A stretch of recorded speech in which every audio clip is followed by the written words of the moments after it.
5 things to consider when designing a music policy.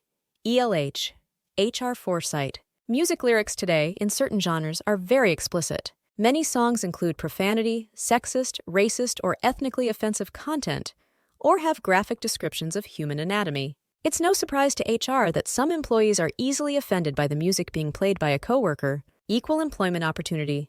Discrimination laws require that almost nothing offensive is ever said in the workplace, with the topic of music giving most employers a headache. Offensive lyrics can be grounds for a harassment suit, and the type of music allowed in your workplace comes down to company policy. Allowing employees to wear earbuds could lead to workplace injuries or coworkers feeling ignored, so there's a lot to consider when designing sensitive guidelines for your team to follow. As an employer, you don't want to police your workplace to rid it of popular culture references. Today, I will give you some thoughtful tips to consider when designing a company policy regarding music in the workplace that will leave your employees singing a happy tune. Clear written policies. Explaining that lyrics depicting racial, sexual, religious, and other slurs and harassment are inappropriate will help employees know what is allowed and what is not. Consider adding a statement saying if the lyrics can be questioned, it is best to assume they are inappropriate. Along with explaining what is unacceptable, include the proper procedure that employees can follow to complain if they are offended. As with every policy, take immediate action with grievances and enforce the policy with progressive discipline before the situation gets out of control. Earbuds. In industrial settings, loud music can be an occupational hazard on the factory floor, and the options to wear earbuds can be as well. Workers need to hear alarms, listen for malfunctioning machinery, and warnings by coworkers. Employees wearing earbuds might be less attentive to their surroundings and become more accident-prone, driving up health insurance costs or workers' compensation claims. Younger workers claim that wearing headphones helps them achieve focus and solitude in open-plan offices. However, wearing earbuds is much like wearing a Do Not Disturb sign and can be misunderstood in the workplace.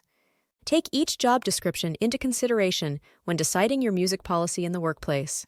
For example, you may set policies against using earphones by employees who meet customers, but will you allow janitorial staff to wear them? Train your employees.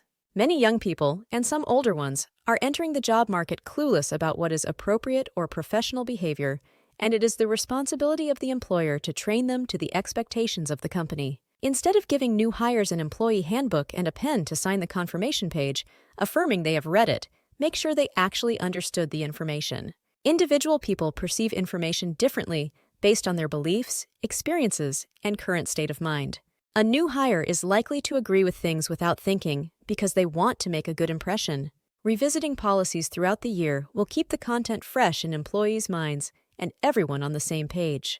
Taking 5 minutes at the beginning of the staff meeting to review the music policy every 6 months will remind everyone what is appropriate and allow employees to ask questions for clarity. Take complaints seriously. Hearing inappropriate words frequently in a coworker's musical selections can be offensive to a person, but having their complaints ignored by HR can be emotionally damaging. Even if you think the employee is being overly sensitive, investigate all complaints promptly and objectively. Songs that involve slang terms for members of certain genders, races, or religions are problematic and must be addressed immediately. Lyrics that make sexual references, inferences, or double entendre must be avoided due to the time and difficulty it takes to evaluate potential offensiveness. Set a good example. Staff are always assessing the stakeholders, executives, and management of the company they work for. If any member of the leadership team is playing music with explicit lyrics, racial epithets, sexual innuendos, or religious slurs, you can be sure that your employees are taking note. Why should they strive to be compliant and mindful of others if the owners and management team aren't? You can listen to any music you want, regardless of its content, outside of the workplace, but you are a role model for your employees and company culture when you are on site. In conclusion, regulating employees' music is not attempting to judge or control how your employees think. You are establishing standards governing how your employees are to behave in the workplace. Your company has the right to do so because it is held accountable, by law, to ensure all employees feel protected, safe, equal, and respected in the workplace. Creating a music policy to explain what is appropriate for the workplace will keep your team on a level playing field and focused on winning the game.